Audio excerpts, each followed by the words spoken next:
il y a des choses qui se passent partout en Europe aujourd'hui. En Biélorussie, en Tchétchénie, en Slovéquie, il y a juste à côté de chez nous, vous avez des œuvres extraordinaires qui sont en train de se passer. Et je crois que c'est aussi ça, de voir que Dieu est à l'œuvre. Amen. Et il y a quelques temps, je rencontrais un pasteur, là, Miro. C'est un frère en Slovéquie qui a implanté la première église pentecôtiste du pays. Et non seulement il a implanté l'église, mais il est en train d'implanter 6 autres églises à côté. Et c'est assez extraordinaire parce que quand je le rencontrais, je me disais, mais en fait, Seigneur, il n'y a pas si longtemps que ça, il n'y a même pas 30 ans, c'était le rideau de fer. Et la foi avait un prix, c'est qu'il n'y avait pas d'église, en fait, quand vous étiez chrétien ou quand vous étiez pasteur, vous étiez incarcéré à cause de votre foi. Et Dieu est en train de changer les choses. Amen. On a un Dieu qui est à l'œuvre. Vous savez, vous le voyez peut-être pas physiquement avec vos yeux, mais je peux vous garantir que Dieu est à l'œuvre. Et Dieu travaille, et il travaille bien. Ce que Dieu fait est parfait. Amen. Ça, c'est vraiment super de pouvoir vraiment partager ces choses. Le thème d'aujourd'hui, quand Greg m'a demandé en fait de participer, il m'a donné le thème de la prédication, c'est inébranlable. Et en première réflexion, en fait, je regardais un peu ces choses.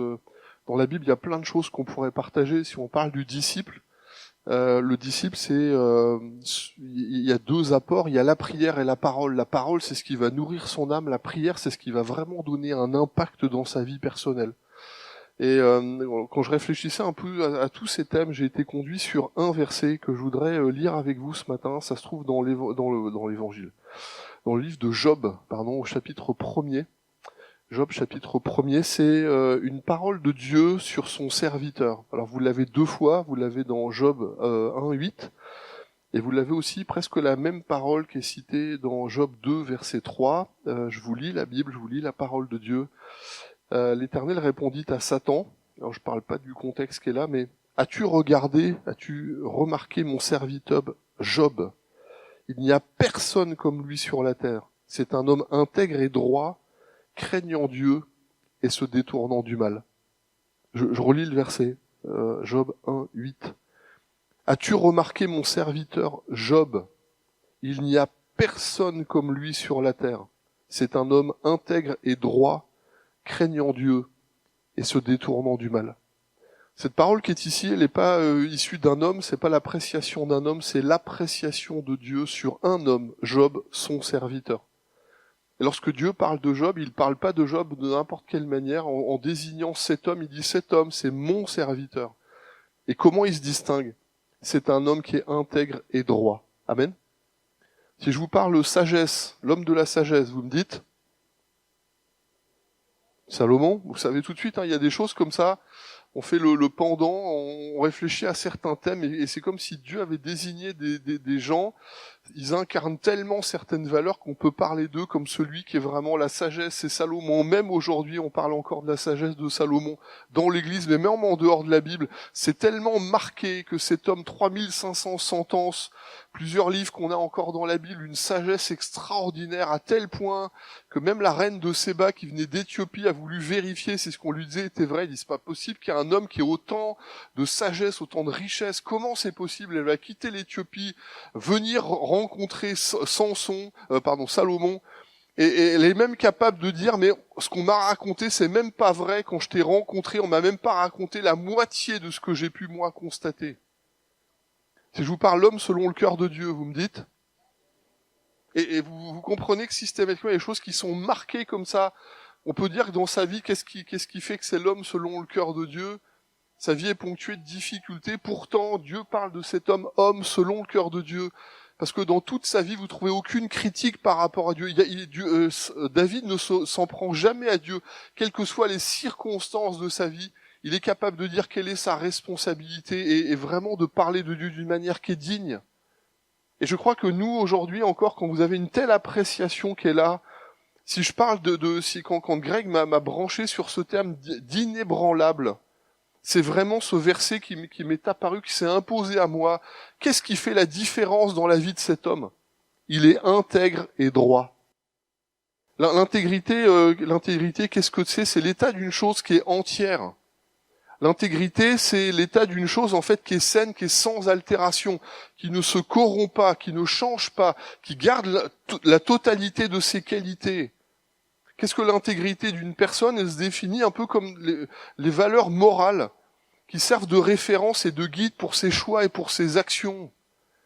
Vous avez comme ça des affirmations de Dieu sur certaines personnes qui disent lui, il n'y a personne comme lui, intègre et droit, dans tous ses choix.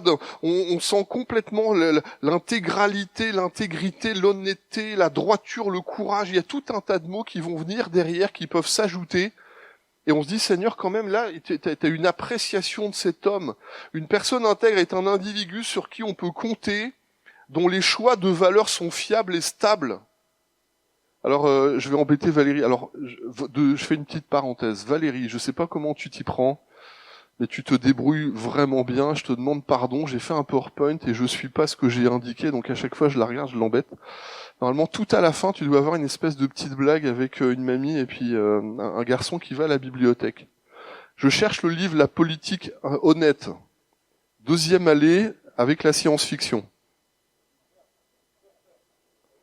Il y a des domaines de vie où on attend vraiment de l'intégrité. La politique, on aimerait avoir des hommes et des gens qui nous représentent, qui sont vraiment dans cette dimension d'intégrité. Quand vous pensez justice, quand vous pensez police, quand vous pensez à certains services qui sont là, il y a des choses on attend pour ces gens qui incarnent une position qui est véritablement en eux, cette droiture et cette intégrité. C'est vrai ou c'est pas vrai? Ouais.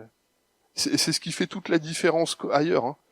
C'est qu'il y a des endroits où on n'a pas justement ça et ça pose tous les problèmes qu'on a. Comment faire preuve d'intégrité?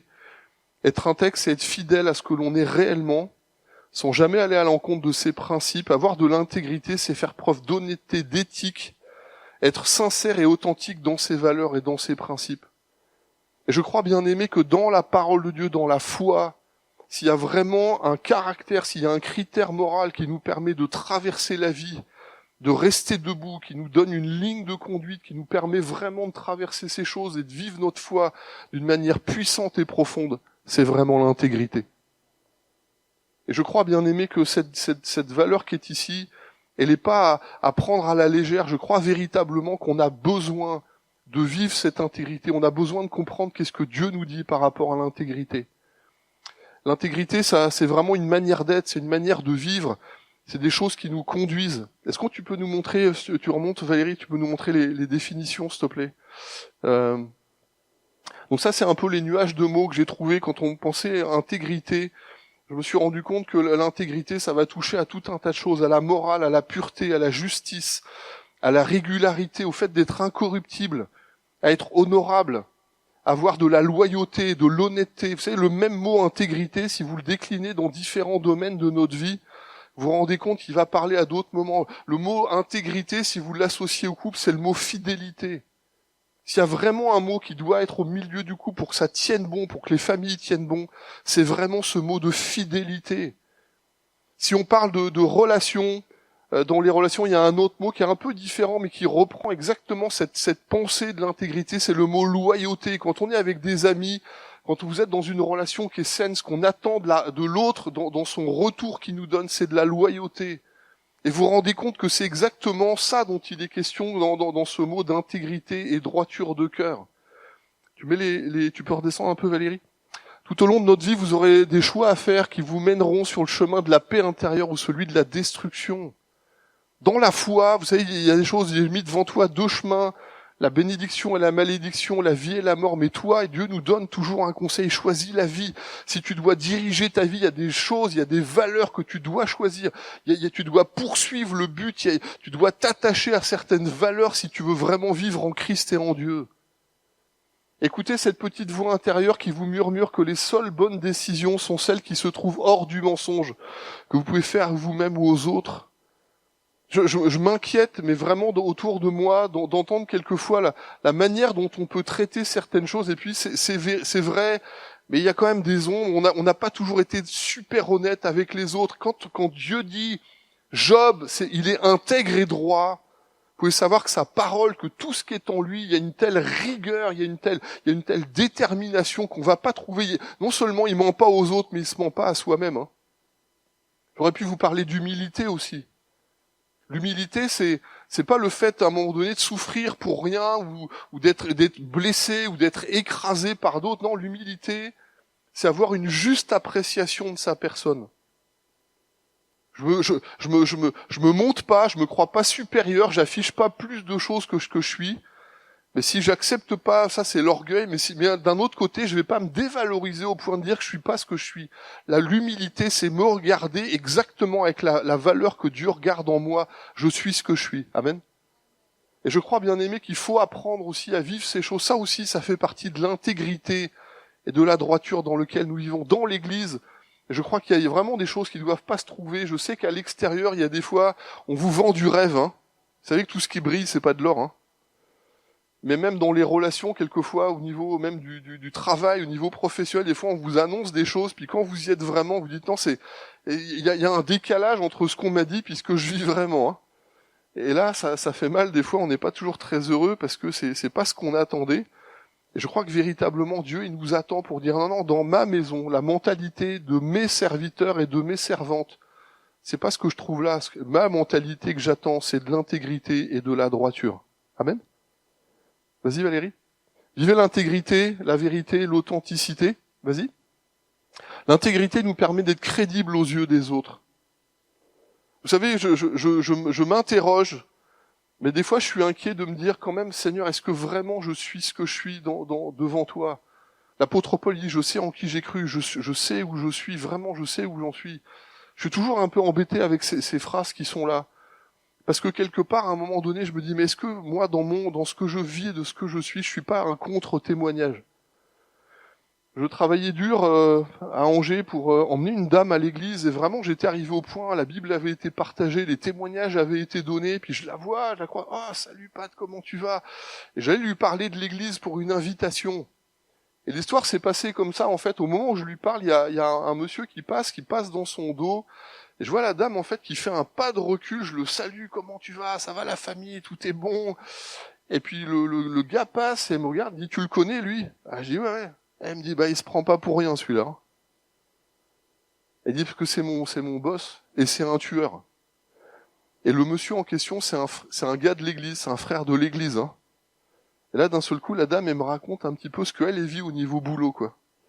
Et là, j'étais en train de l'accrocher pour lui dire, viens à l'église. Je lui dis, mais je vais l'emmener, puis elle va se retrouver face à un gars qui lui fait la misère. Hein. Alors je dis, viens avec moi, on va aller chez les baptistes. Et il y a un moment donné, vous comprenez, quand on parle d'intégrité, de droiture, ce que je suis au niveau de la foi, c'est pas que le dimanche matin où tout est beau, tout est magnifique, tout est parfait, on salue. Alors là, on n'a pas l'avantage du sourire du dimanche matin, parce qu'on cache tous son sourire, là. Mais tout va bien, et puis après, quand on rentre à la maison, puis dans le couple et dans la famille, ou au boulot, c'est plus du tout la même donne. Hein. Je fais beaucoup de colos.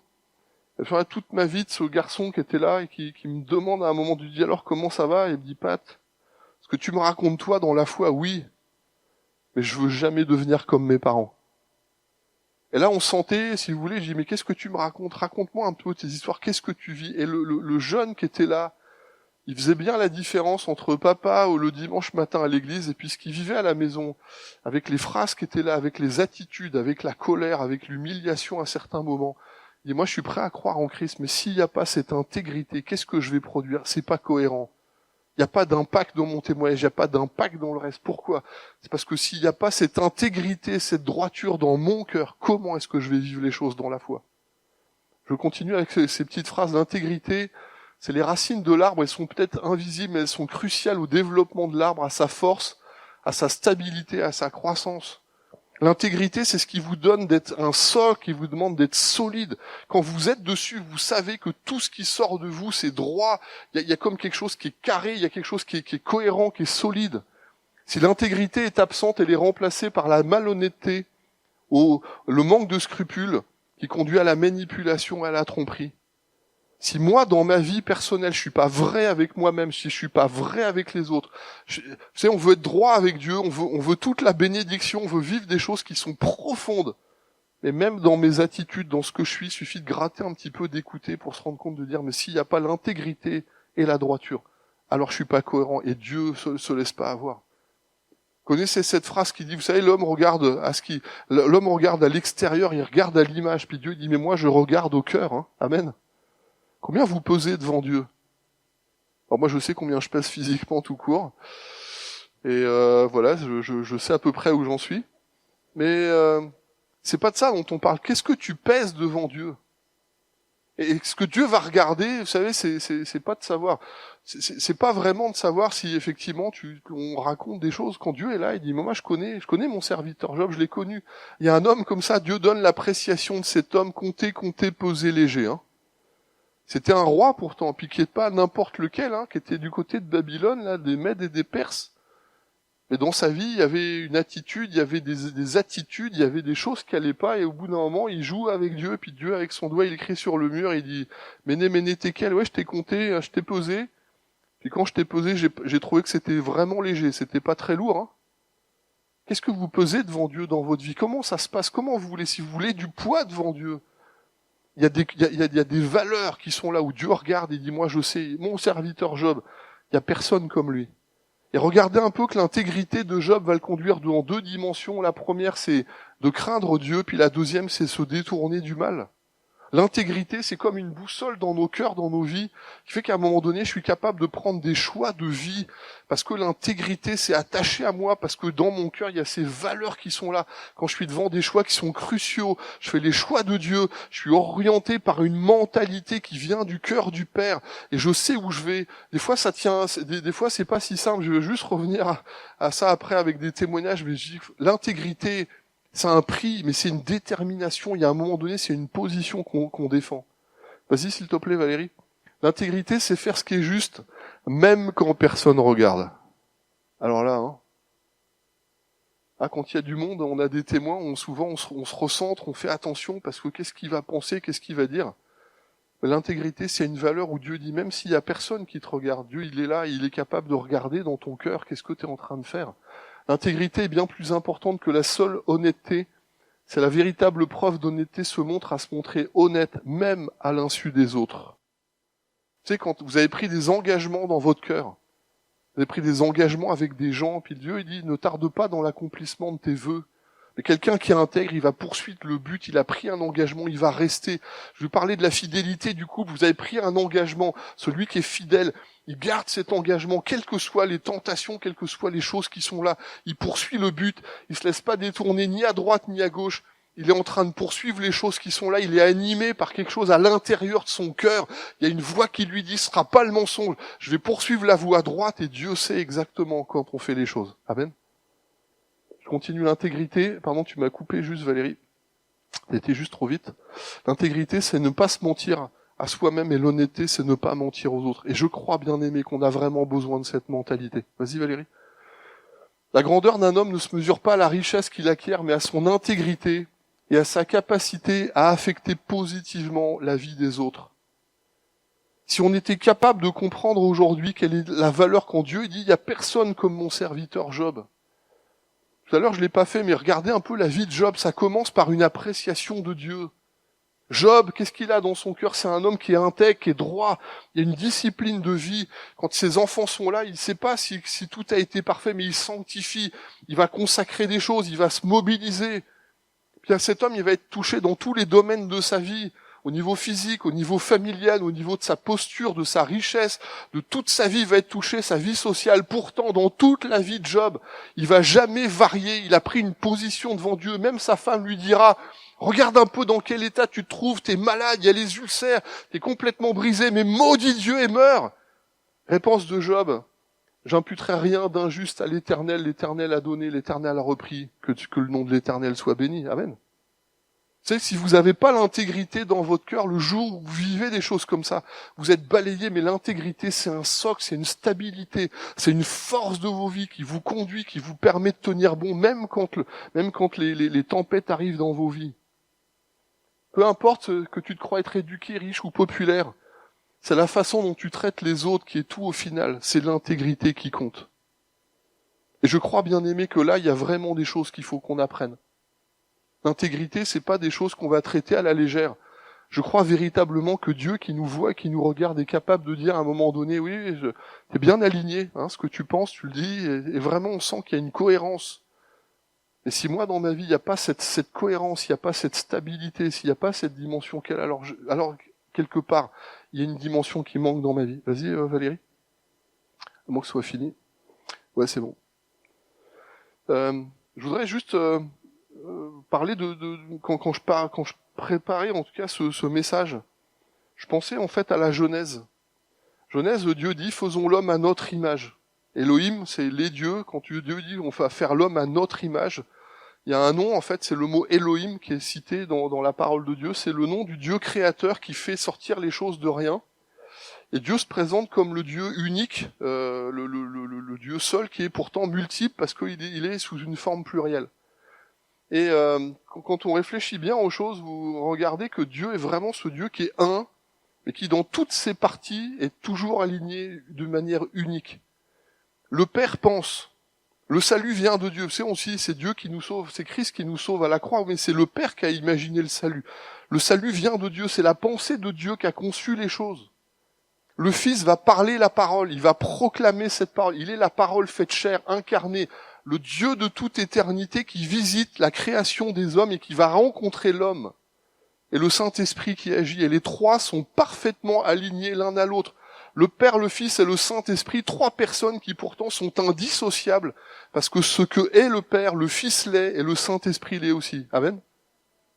Et vous vous rendez compte que quelles que soient les personnes de Dieu, on peut dire oui, le Fils est bien l'image du Dieu invisible, il est bien la gloire du Père manifestée devant les hommes, et le Saint-Esprit, il dit, moi je fais rien, même Jésus dit, je fais rien de moi-même, je fais que ce que je vois faire par le Père, et le Saint-Esprit n'a fait que manifester la parole du Fils. Et les trois sont parfaitement un. Amen. Et nous-mêmes créés à l'image de Dieu, il y a trois choses qui sont dans nos vies. L'homme a été doué de cette intelligence, de cet rapport moral, il est libre de choix, il y a des pensées qui viennent dans nos cœurs. Je suis moi-même responsable de toutes mes pensées. Mais je veux aussi proclamer des choses dans ma vie. Et la parole qui est là, elle va raconter qu'est-ce que je suis à l'intérieur. C'est de l'abondance du cœur que la bouche parle. Et je vous rappelle que de la même source ne peut pas jaillir l'eau salée et l'eau pure. Soit je suis vraiment marqué avec Christ et je suis en Christ, soit je suis autre chose. Mais ce qui sort de ma vie va forcément révéler ce qui m'anime au plus profond de moi-même. Et non seulement la parole, mais aussi nos actes, parce qu'on est aussi doué pour produire des choses. Et les choses doivent être alignées dans notre vie. Et vous comprenez, bien aimé, que là on va avoir un problème, en tout cas pour certains. C'est que je peux penser des choses, je peux proclamer ce que je ne crois pas du tout. On va même parler de la notion de parjure en justice où les gens changent de parole et puis ils vont multiplier, puis on ne sait plus, mais qu'est-ce que tu dis? On interroge même les gens, même au niveau de Jésus, mais qui dis-tu que je suis? Qui dis-tu que tu es? Et il y a toujours cette parole qui dit je suis ce que le Père a voulu de moi. Il y a toujours un alignement avec Dieu. J'aimerais vous poser cette question, est-ce qu'on est vraiment alignés, nous, en tant qu'hommes? Est-ce que mes pensées, est-ce que mes paroles, mes propos, est-ce que mes actes sont toujours alignés dans la pensée de Dieu? Et ce qui va faire la différence pour qu'on ait du poids devant Dieu, c'est l'intégrité et la droiture. Petits enfants, n'aimez pas en parole seulement, hein, mais en acte et en vérité. Et je crois véritablement, bien aimé, que si on veut que notre foi ait du sens, si on veut que notre foi ait un poids, si on veut être bien dans nos têtes, bien dans nos baskets, il faut que ces éléments-là ils soient alignés dans nos vies. Comment c'est possible? L'intégrité et la droiture. Vous savez, on peut venir à l'église, je peux vous faire réagir, et puis vous allez dire Alléluia, Amen, au bon endroit, tout va être parfait, etc. Mais ça ne veut pas dire que dans votre cœur et dans votre tête, les pensées de Dieu sont alignées. Romains 12 nous rappelle ceci, c'est un culte agréable qu'on veut donner à Dieu, et pas n'importe quel culte. Si on a compris les choses de la foi, alors on va s'offrir soi-même comme un sacrifice vivant, et puis renouvelé dans l'intelligence, on va discerner ce qui est bon, agréable et parfait. Amen ou pas? Mais comment ça se fait que dans mes vies, des fois, il n'y a pas toujours ces choses qui sont propres, qui sont bonnes? Je manque d'intégrité. Je suis des fois assez étonné que nos bouches peuvent proclamer des choses et nos mains faire complètement le contraire. On va annoncer qu'on aime Dieu et puis qu'on est là, mais on a changé. Vous savez ce que Dieu a un reproche avec une église dans dans l'Apocalypse? Ce que j'ai contre toi, c'est que tu as abandonné ton premier amour. Vous connaissez ce verset? Amen. Il dit, qu'est-ce qui a changé? T'étais intègre et puis quelque part, il y a quelque chose qui est sorti de toi. Les proclamations du premier jour, ton élan qui était là, cette passion qui t'animait, ces choses qui étaient là, qui te portaient dans ta foi. Petit à petit, les choses qui se sont amoindries, il n'y a plus cette droiture et cette intégrité qui te caractérisait avant. Et je crois, bien aimé, qu'il faut vraiment qu'on réfléchisse à ces valeurs qui sont là. sous peine de pas être serviteur du Dieu vivant et vrai.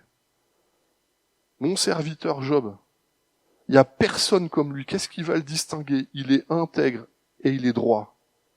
Et je crois, bien aimé, que si on doit poursuivre une valeur pour devenir inébranlable dans la foi, dans nos maisons, dans ce qu'on vit aujourd'hui à l'église, mais dans le témoignage qu'on a à l'extérieur, on a besoin de cette intégrité.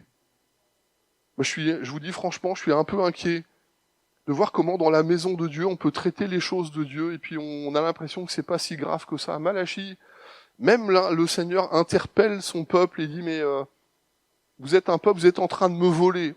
Comment ça on te vole, Seigneur? Mais dans quoi on te vole? Vous m'offrez des bêtes malades.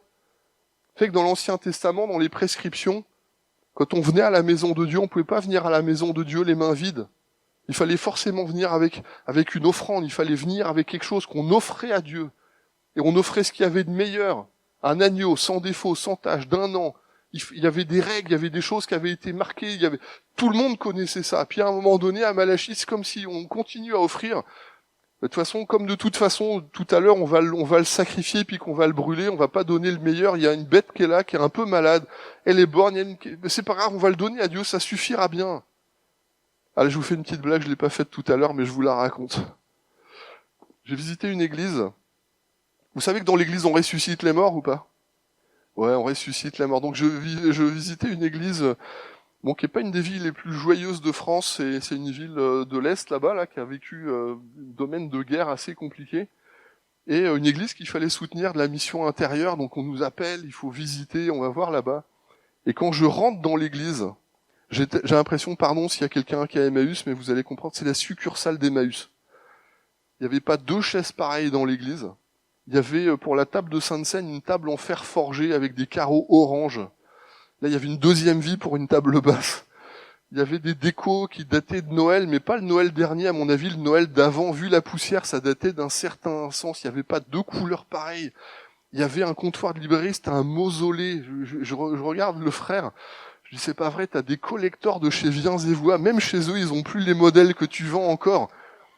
Et je lui dis, mais c'est pas possible, t'en as vendu combien cette année? Non, ça fait des années, 0, mais 0 de chez 0, on fait rien. Et il fallait toucher rien, c'était l'église. Et je lui dis, mais c'est pas possible. Vous savez quoi? Dans l'église de Christ, j'avais l'impression qu'on avait récupéré tout ce qui gênait dans les maisons à droite, à gauche, on a tout donné à Dieu comme ça pour dire, ça ira bien, quoi.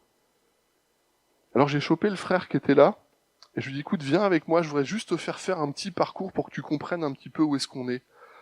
Je me mets dans la posture de quelqu'un qui connaît pas Dieu, et je te propose de faire le chemin comment lui va arriver dans la maison de Dieu. Alors je fais le tour de la ville, je mets mon GPS, sans rire, quand mon GPS m'a dit vous êtes arrivé, j'ai tourné la tête de tous les côtés, j'ai pas vu d'église, j'ai refait le tour du quartier, je suis revenu et j'ai trouvé après, mais tu regardes un peu comment t'arrives, tu prends ta voiture, tu dois venir à l'église, tu sais pas ce qui va se passer, t'as un peu d'appréhension de comment on va réagir, qu'est-ce qu'on va me demander, puis on descend de la voiture, on arrive devant l'église qui était complètement moche de moche, on pousse la porte et on a une espèce d'ambiance, je lui dis regarde dans quoi on proclame Jésus-Christ, tu crois pas qu'on peut pas faire mieux là? Alors je lui dis c'est pas compliqué, si tu changes pas l'ambiance, si tu changes pas tout ce que je vois là, on fera pas de soutien de la mission intérieure. Et de fait, il a tout viré. Je lui dis, tu vires tout. Et puis il m'a dit, mais Patrick, la table là, c'est le frère Intel qui l'a donnée. Je dis, tu peux lui rendre. S'il veut la récupérer, c'est pas un problème.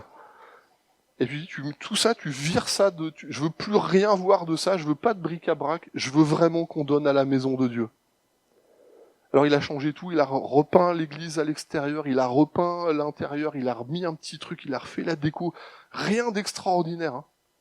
Le même bonhomme, la même parole, la même organisation, le même groupe, ils sont passés de 15 à 45 en 1 an et demi.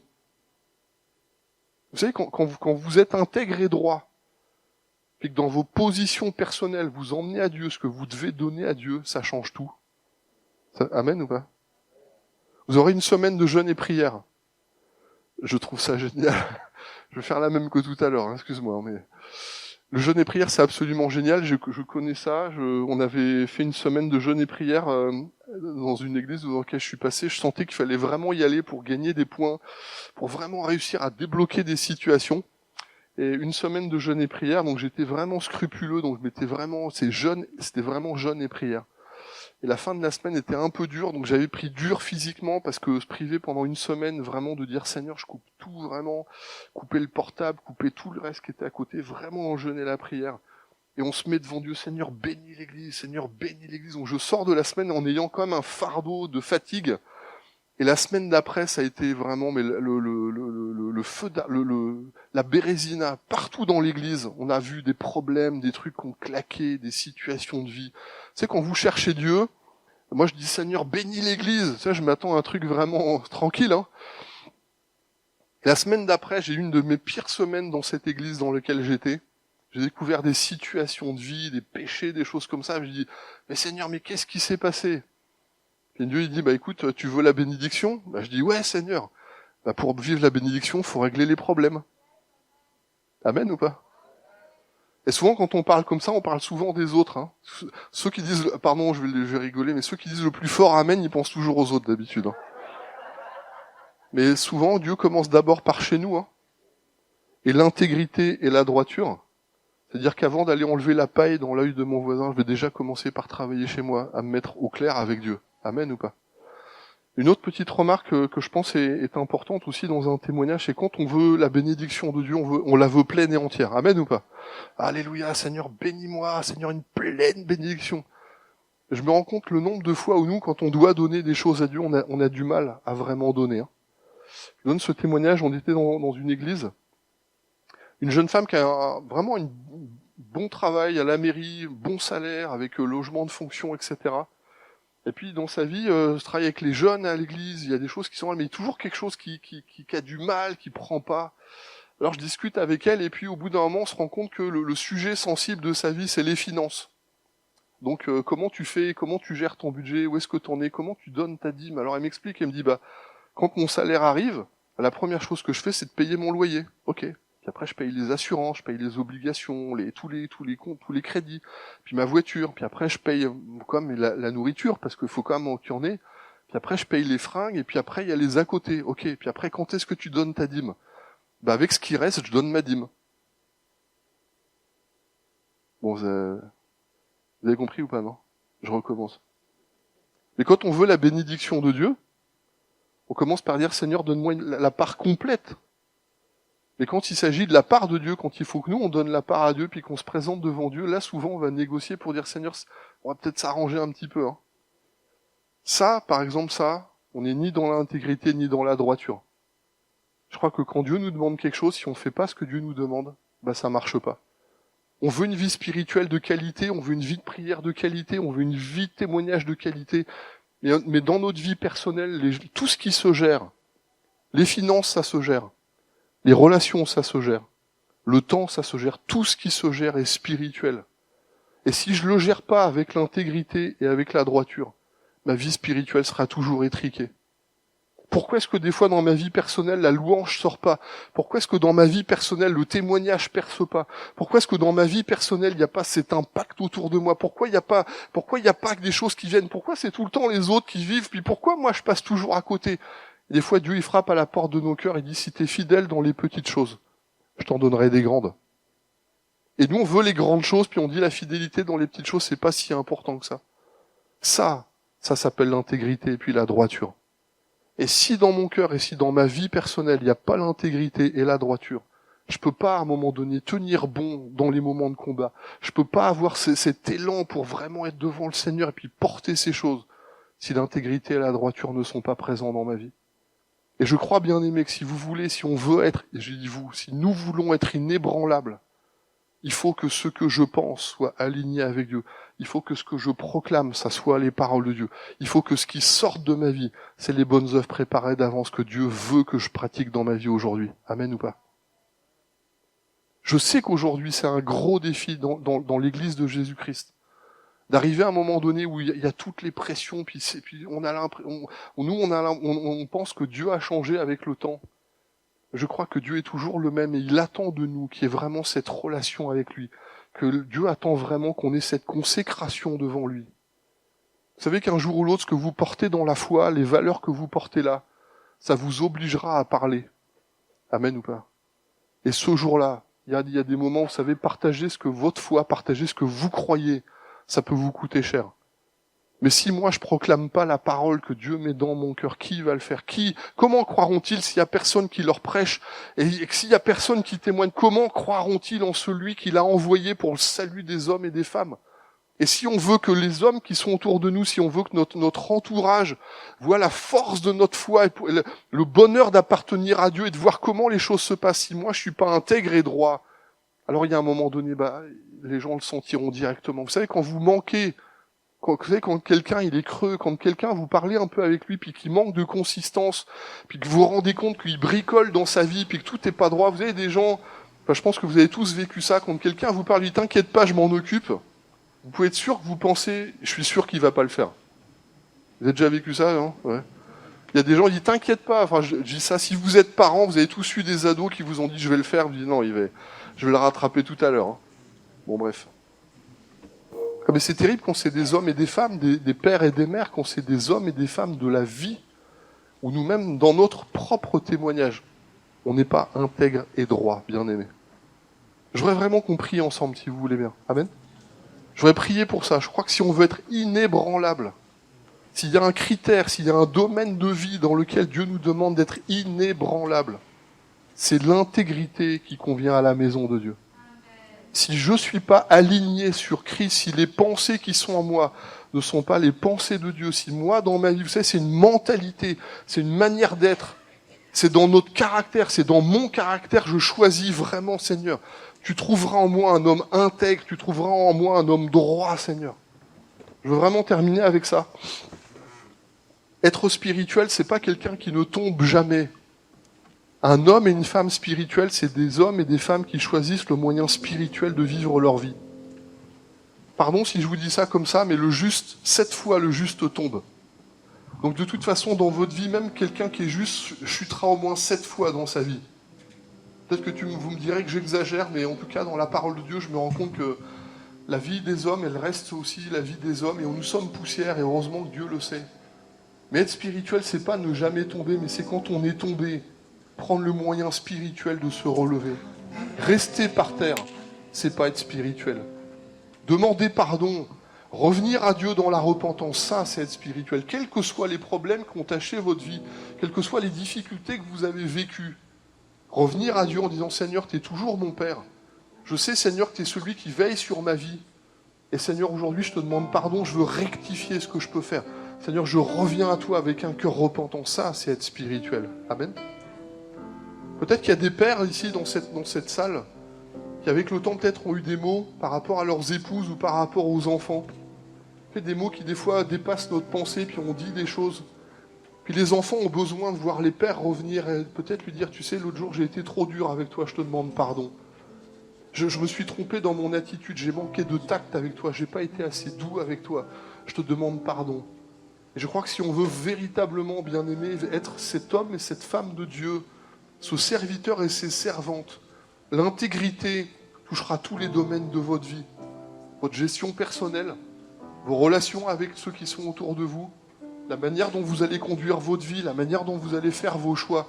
Si ce n'est pas l'intégrité et la droiture qui vous conduisent, un jour ou l'autre, vous serez en difficulté. Et pour être inébranlable, il faut vraiment qu'on s'aligne avec la pensée de Dieu. Moi, je trouve ça terrible aujourd'hui de voir des gens qui proclament des vérités puis qui ne les mettent pas en pratique. Même Jésus disait à cette époque, race de vipères, faites ce qu'ils vous disent, mais faites pas ce qu'ils font. Oui, quand ils vous disent de faire comme ça, c'est bon. N'empêche que les pharisiens, tous ceux de cette époque étaient les religieux, ils avaient une prétention, mais ils ne vivaient pas ce qu'ils disaient. Dieu et Jésus leur dit, faites pas comme eux. Si tu veux vivre les choses, il y a un critère aujourd'hui qui te donnera du poids devant Dieu, si tu es intègre et droit. Amen. Je voudrais juste prier pour vous une fois. Puis je laisserai le groupe de chant chanter ce chant, un chant nouveau, que vraiment un souffle nouveau dans ma vie. Seigneur, je veux retrouver quelque chose. Je veux retrouver un élan avec toi, Seigneur, dans ma foi. Amen. Je voudrais juste prier pour toi, pour que ce matin, tu puisses te positionner devant Dieu pour dire, Seigneur, je voudrais être comme Job, un homme intègre et droit. Je veux être une femme intègre et droite. Et si dans ton cœur, tu sens que c'est vraiment un domaine dans lequel tu dois progresser, que tu demandes à Dieu son aide, je te demande de te lever à ta place. Je vais juste avoir un moment pour prier pour toi. Si vous voulez, s'il vous plaît, bien-aimés, mettez-vous debout. Je voudrais juste prier pour vous. Si dans ton cœur ce matin, si dans ton cœur tu sens que c'est le moment de dire Seigneur, moi je veux retrouver, je veux du poids, je veux peser devant toi, je veux que ma vie elle soit cohérente, je veux qu'elle soit équilibrée, je veux que dans ma vie ce matin il y ait vraiment ce sens. Ce que tu as besoin ce matin, c'est un souffle nouveau d'intégrité, de droiture. Mets ta main sur ces bien-aimés qui se lèvent devant toi. Seigneur, aide-les à saisir la vie, à dire Seigneur, je veux être comme Job, un homme et une femme de Dieu, un homme et une femme qui fait la volonté de Dieu, qui craint Dieu et qui se détourne du mal. Merci Seigneur pour tous ceux qui se lèvent ce matin et qu'il y a un souffle nouveau dans leur vie.